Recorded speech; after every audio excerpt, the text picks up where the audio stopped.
Les objectifs de cette journée, c'était déjà de rendre lisibles les métiers de la médiation sociale, les pratiques. Donc montrer ce qui se fait, la diversité des pratiques. Voilà, donc montrer ce qui se fait et pas de manière générale, mais de manière spécifique en Franche-Comté. D'où la nécessité de solliciter des acteurs de terrain. Donc montrer ce qui se fait en matière de médiation sociale dans ses différentes composantes et aussi par ses différents acteurs, notamment pour nous, des personnes qui sont salariées du dispositif adulte relais. Voilà, donc que ce soit elles ou leurs employeurs, puisqu'on agissait dans le cadre d'une commande de l'accès. Donc rendre lisibles les métiers. Et ensuite, poser des questions relatives à la professionnalisation de la médiation sociale, puisque la médiation sociale poursuit un processus de professionnalisation depuis 20 ans. Donc aujourd'hui, où en est-on sur ces questions de professionnalisation de la médiation sociale ? Et évoquer conjointement la question de l'évaluation de l'utilité sociale de la médiation sociale, puisque c'est maintenant le pendant de cette notion de professionnalisation. Comme je le disais ce matin, la médiation sociale, ça sert à quoi, ça sert comment et comment on sait que ça sert. Voilà, et puis on l'a vu tout au long de la journée qu'il est impératif d'évaluer la plus-value sociale de la médiation pour défendre sa professionnalisation. Pour les médiateurs eux-mêmes, dans leur reconnaissance de leur emploi, pour leurs employeurs, partenaires, collaborateurs, pour leur public, pour les pouvoirs institutionnels. Est-ce que tu as senti chez les différents professionnels, que ce soit des responsables de structure, des coordonnateurs de services ou des médiateurs de terrain, qu'est-ce que tu as senti dans la préparation de cette journée, de leur réactivité, de leurs préoccupations quand tu les as sollicités ?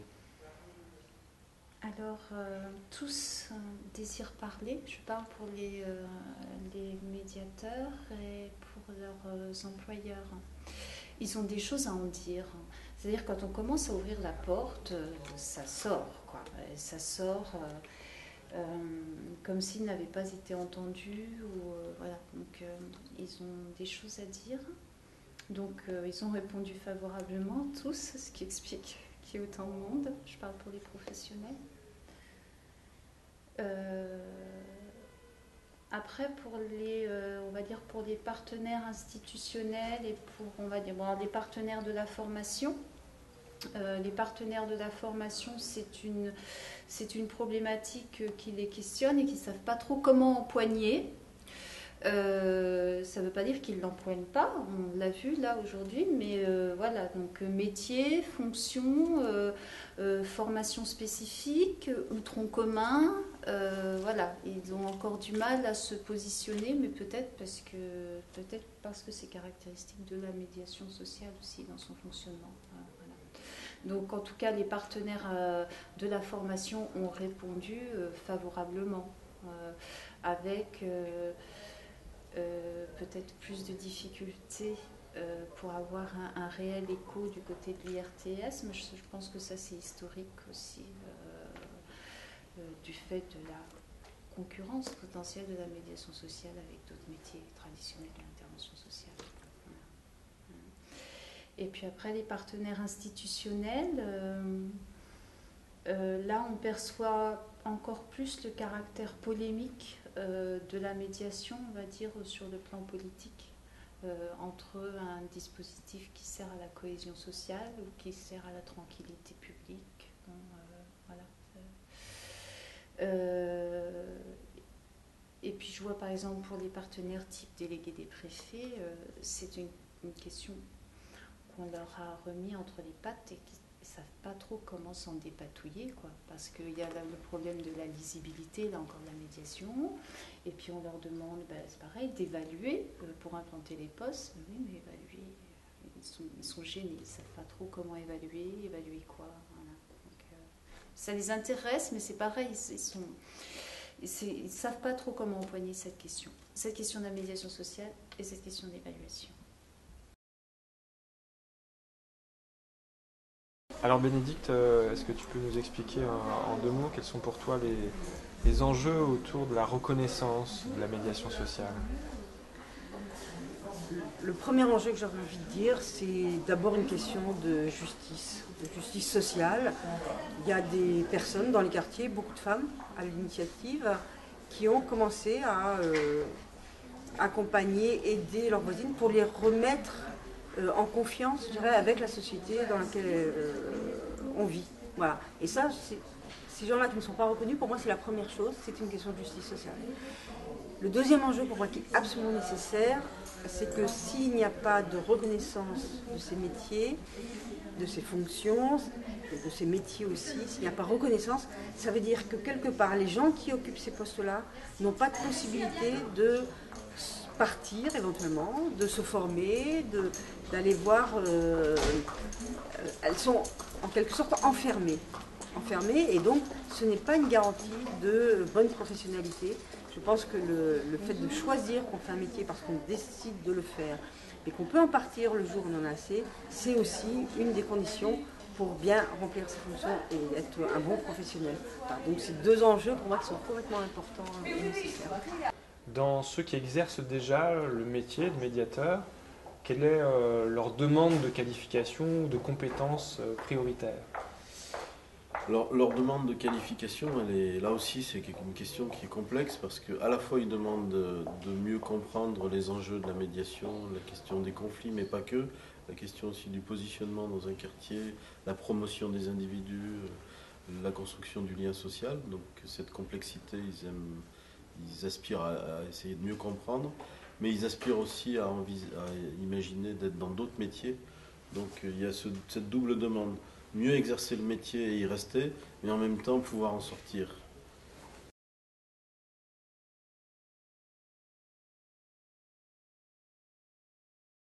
On a parlé ce matin de la difficulté des médiateurs d'être reconnus dans leurs fonctions. Est-ce que vous pouvez nous dire finalement quelle est la différence entre un médiateur et d'autres intervenants sociaux comme des animateurs, des éducateurs par exemple?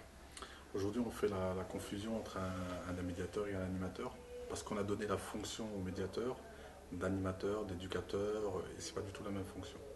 Alors aujourd'hui, on a malheureusement sur différents dispositifs, comme par exemple l'adulte relais ou des contrats CAE, on emploie des médiateurs qui normalement sont sur des dispositifs adulte relais, on les emploie comme animateurs. Et ce n'est pas normal. Et donc malheureusement, on fait une confusion totale du rôle du médiateur. Le médiateur, c'est une personne qui accompagne. C'est un relais qui est sur le quartier. Il n'a pas la compétence de faire le travail d'un animateur ou d'un éducateur, c'est clair. Il a un champ d'intervention qui est très limité, d'accord. Il est à l'écoute, il est dans le dialogue par rapport à un éducateur qui fait de l'accompagnement, de l'insertion sociale ou l'animateur qui met en place des activités, qui monte des projets. Donc voilà. À la lumière de votre expérience, des discussions qu'il y a eu au niveau de la ville de Besançon sur les questions de médiation, finalement, les contours de ce métier ou de cette fonction, comment est-ce que vous avez perçu, de la part des différents interlocuteurs avec lesquels vous avez travaillé, des flous qui restent encore autour de cette mission? L'ambiguïté principale, c'est la représentation que les élus se font de ce qu'est la médiation, avec une difficulté à saisir cet entre-deux, puisque c'est vraiment un entre-deux, entre, disons, le travail social traditionnel et puis, dans l'esprit des élus, l'intervention d'ordre public, de type police, en fait, hein, avec cette idée qu'il y a un maillon possible d'intervention sur l'espace public qui n'est ni de l'accompagnement social, ni du rappel à l'ordre, mais quelque chose de l'ordre du dialogue et de la prévention, de la conscientisation de la nécessité de se parler pour mieux vivre ensemble sur l'espace public. Et cette ambiguïté-là, qui tantôt teinte la médiation plutôt d'action sociale ou de tranquillité publique ou d'ordre public, elle crée du coup des attentes qui, la plupart du temps, sont déçues parce qu'on fait peser sur la fonction de médiation quelque chose qui doit peser sur d'autres métiers. D'autres métiers qui doivent eux-mêmes évoluer d'ailleurs pour s'inscrire dans cette cette boîte à outils d'intervention sur l'espace public et en direction des personnes qui va de l'assistance jusqu'à l'ordre public en passant par ces zones de dialogue, zones de prévention. Et ça, je pense que c'est quand même lié au caractère assez récent de la médiation qui, comparativement à d'autres métiers du travail social, le métier d'assistante sociale, le métier de CESF, n'en parlons même pas, ont 50 ans ou un siècle derrière eux. La médiation, c'est 10 ans, 15 ans, 20 ans pour les précurseurs, c'est pas plus. Et le métier lui-même, son statut, sa déontologie, sa formation, son cahier des charges n'est pas encore stabilisé, pas encore consolidé. Et je crois que c'est les expériences que les uns et les autres feront qui, progressivement, vont faire émerger ce métier, le faire mieux connaître, le faire mieux comprendre. Jamel Adjou, je suis agent local de médiation sociale, Habitat 25. Donc ma mission principale, c'est d'intervenir auprès des locataires qui sont confrontés à une problématique du rôle du bailleur, je précise, c'est important. Et le but, l'objectif, c'est de réinstaurer un état de paisibilité dans nos immeubles. Voilà. Ma mission principale, c'est la gestion des troubles de voisinage, pour faire encore plus court. Et quel est le retour qu'on a des locataires quand on réussit un travail de médiation, qu'il y a des situations qui se débloquent Bon, en général, les locataires, quand ils sont satisfaits, on n'en entend pas beaucoup parler, ils ne nous rappellent pas, quoi. Donc, on va dire l'analyse, on l'a fait nous-mêmes. Mais bon, pour ceux qui, en général, pour ceux qui, on va dire, que l'on revoit, parce que ça m'arrive de revoir les locataires, de les rencontrer par la suite, c'est positif, c'est un retour positif. Ils sont très contents parce que déjà, c'est un prestataire, on va dire, un peu gratuit, quoi. Il nous appelle, il n'a pas avancé des frais ou quoi que ce soit, on intervient, on a leur écoute. On tente de créer du lien. Bon, moi j'interviens essentiellement sur les troubles de voisinage. Donc quand on crée du lien, quand le locataire il retrouve un état de paisibilité, qu'il retrouve le calme, ou qu'il rediscute tout simplement avec le voisin avec qui il était en opposition, il est très satisfait, quoi. Ils sont contents. C'est quoi les formes de mobilisation qui peuvent permettre de faire avancer les choses ? Question très complexe. Alors, je pense que mobiliser très fortement les partenaires institutionnels, mais décideurs quelque part, permettra de faire avancer la reconnaissance. Je vais prendre un exemple très concret. On travaille beaucoup avec l'hôpital Avicenne, autrefois appelé l'hôpital franco-musulman de la région parisienne, donc qui est à Bobigny. Et un chef de service a souhaité l'intervention de médiatrices sociales et culturelles. Et partout où il va, aujourd'hui, il dit sans l'intervention des médiatrices sociales et culturelles, nous ne pouvons pas faire acte de médecine. C'est-à-dire qu'il insiste sur l'importance de la dimension culturelle dans l'acte thérapeutique. Il appelle ça l'alliance thérapeutique. C'est-à-dire que le rapport à la vie, à la mort, qui se joue à travers la culture, quelle que soit la culture, que ce soit une culture française, que ce soit une culture issue d'un des nombreux pays qui sont représentés en Seine-Saint-Denis, s'il n'y a pas une prise en compte de cette dimension culturelle, on ampute en grande partie les chances de guérison. On avait beaucoup travaillé aussi avec des Italiennes qui étaient dans un service de gynécologie et qui montraient comment les sages-femmes, c'était les sages-femmes, parce qu'elles n'étaient pas médecins, se repliaient sur la technicité de l'acte d'accouchement et du coup évacuaient complètement la dimension, je dirais, anthropologique de donner la vie. Et elles ont mesuré à quel point, l'hôpital a mesuré à quel point, le simple fait d'avoir des médiatrices qui ont une posture tiers dans l'accouchement, elles ne vont rien faire sur le plan technique, mais vont remettre de la parole, remettre de l'humanité, comment ça permettait effectivement que l'accouchement se passe dans des meilleures conditions, et puis surtout l'arrivée de l'enfant était bien plus, reprenait toute sa place, et non pas le geste technique. On a la même chose avec, alors là j'ai pris que des exemples dans le secteur de la santé, j'allais reprendre un troisième avec le médecin-chef de la caisse primaire d'assurance maladie, qui montre à quel point le rôle des médiatrices permet que à la suite des bilans de santé, par exemple, d'une part, ils sont mieux suivis, et deuxièmement, les conseils thérapeutiques qui sont donnés à l'issue, donc ça peut être soit des examens, soit des... Bon, il y a beaucoup de découvertes de diabète, de choses comme ça. Comment c'est suivi du fait de la présence des médiatrices. Voilà. Dans l'école, on a des exemples similaires. C'est toujours moins simple avec l'école parce qu'on voit bien à quel point l'école est en souffrance, notamment dans un département comme la Seine-Saint-Denis. Mais on voit bien qu'effectivement, aujourd'hui, même l'école commence à avoir des médiateurs au sein de l'école. Nous, on pense que c'est mieux qu'ils soient à l'extérieur, mais pas sous l'injonction des enseignants, qui là ont tendance à vouloir dire faites ci, faites cela, et de ne pas du coup entendre via les médiateurs ce que pensent les familles aussi par rapport à l'école. Parce que c'est là aussi le rôle, l'importance de la médiation, c'est qu'on est dans un entre-deux, une posture tiers, et qui permettent de rapporter de la connaissance de part et d'autre, j'allais dire pour de la transformation sociale à terme. C'est important. En quoi l'émergence de ce métier de la médiation sociale peut aider aussi les autres interlocuteurs ou l'ensemble des maillons de la chaîne de l'intervention sociale à se repositionner, à se définir? Je pense qu'ils peuvent lutter contre la tentation actuelle du repli identitaire des différents métiers. Et moi, j'ai peur de ça. Je suis directeur d'un CCAS, je travaille beaucoup avec des travailleurs sociaux, et je constate que le travail social aujourd'hui se crispe parce qu'il se sent menacé. Il a raison de se sentir menacé par certains textes ou certaines menaces législatives ou réglementaires, mais il a tort de se poser en victime et donc en repli identitaire.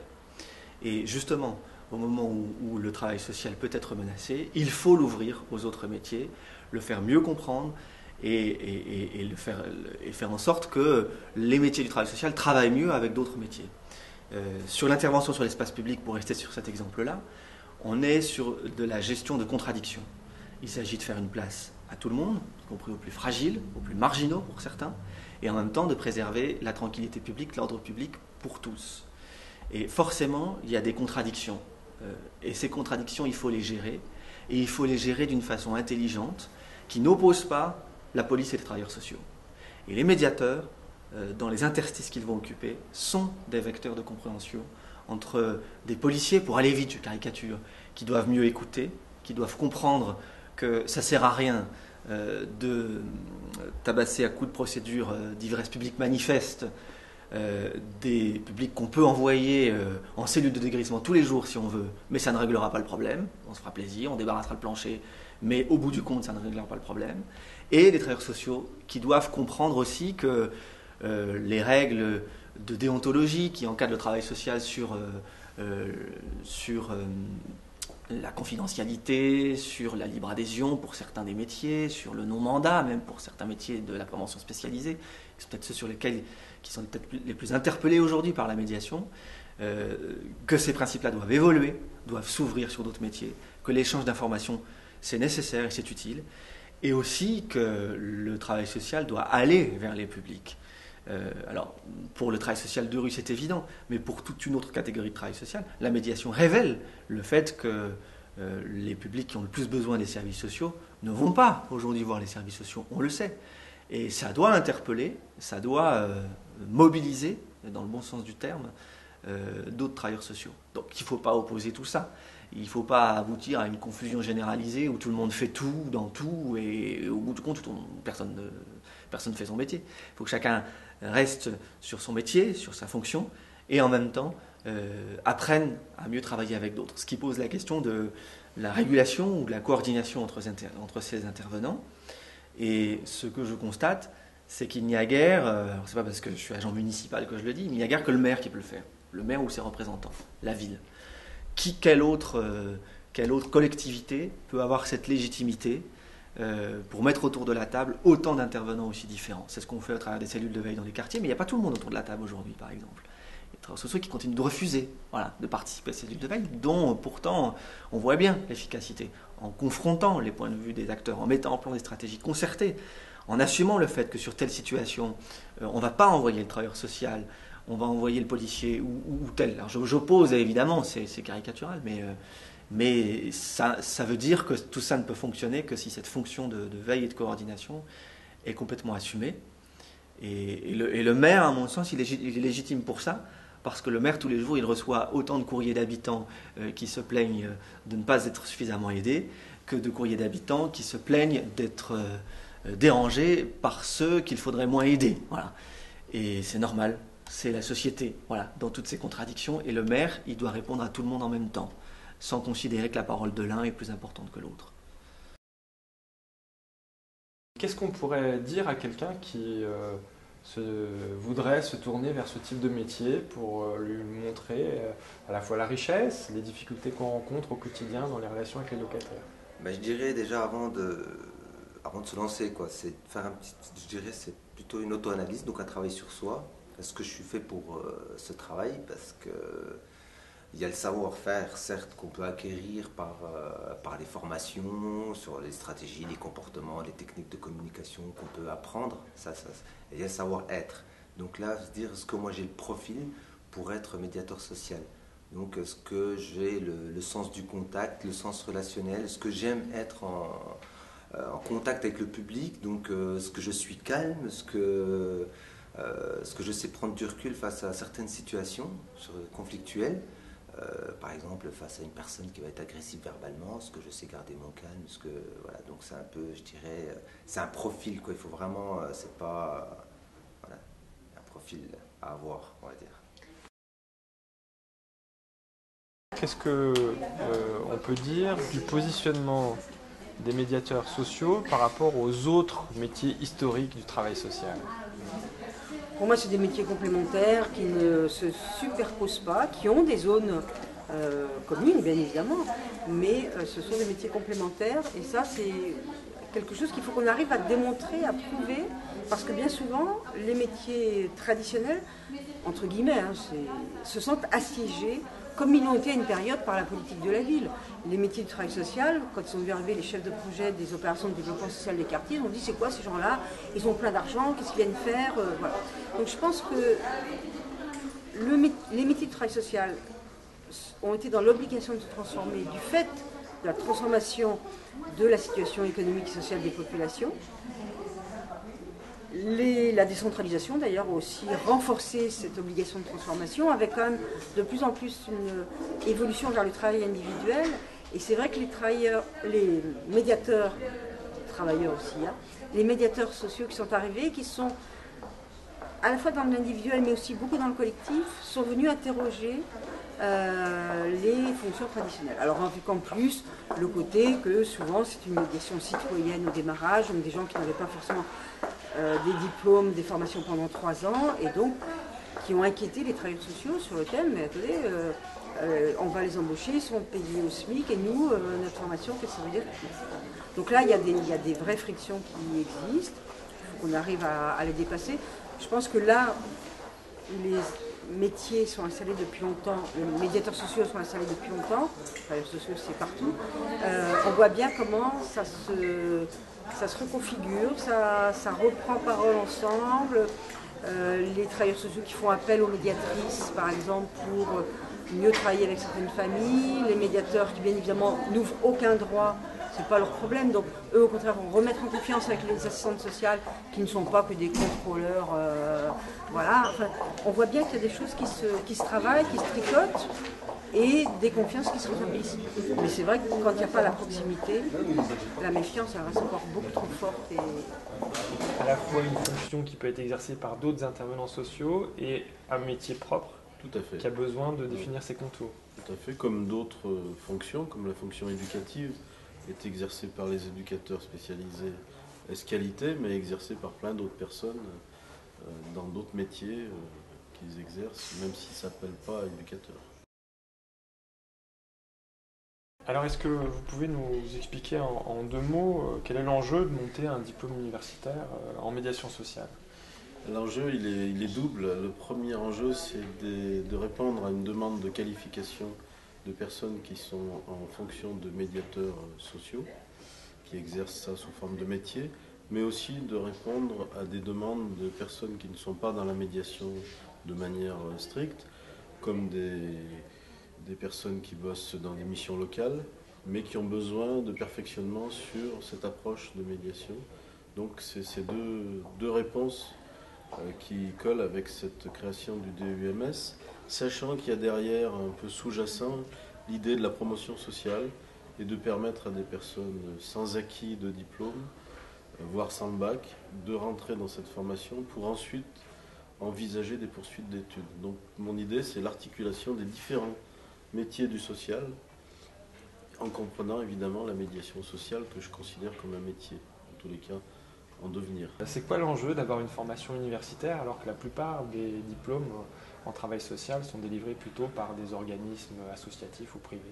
Il se trouve que moi je suis formateur à l'IUT Carrière Sociale de Grenoble, qu'à Grenoble on a la chance d'avoir tous les métiers du social en carrière sociale, et que je me suis dit que c'était là qu'il fallait impulser une nouvelle dynamique autour d'un nouveau métier, pour faire la rencontre aussi avec les métiers dits canoniques. Et voilà, puis c'est aussi là où j'avais la possibilité de le faire. Mais je m'aperçois que les gens qui viennent, qui ont parfois eu des parcours scolaires difficiles, le fait d'être à l'université, d'avoir un diplôme d'université, dont ils savent que ce n'est qu'un petit diplôme sur le plan local, parce que c'est la réalité, c'est pas rien quand même. Et ça les booste pour aller plus loin. Donc le symbole de l'université, c'est pas mal aussi.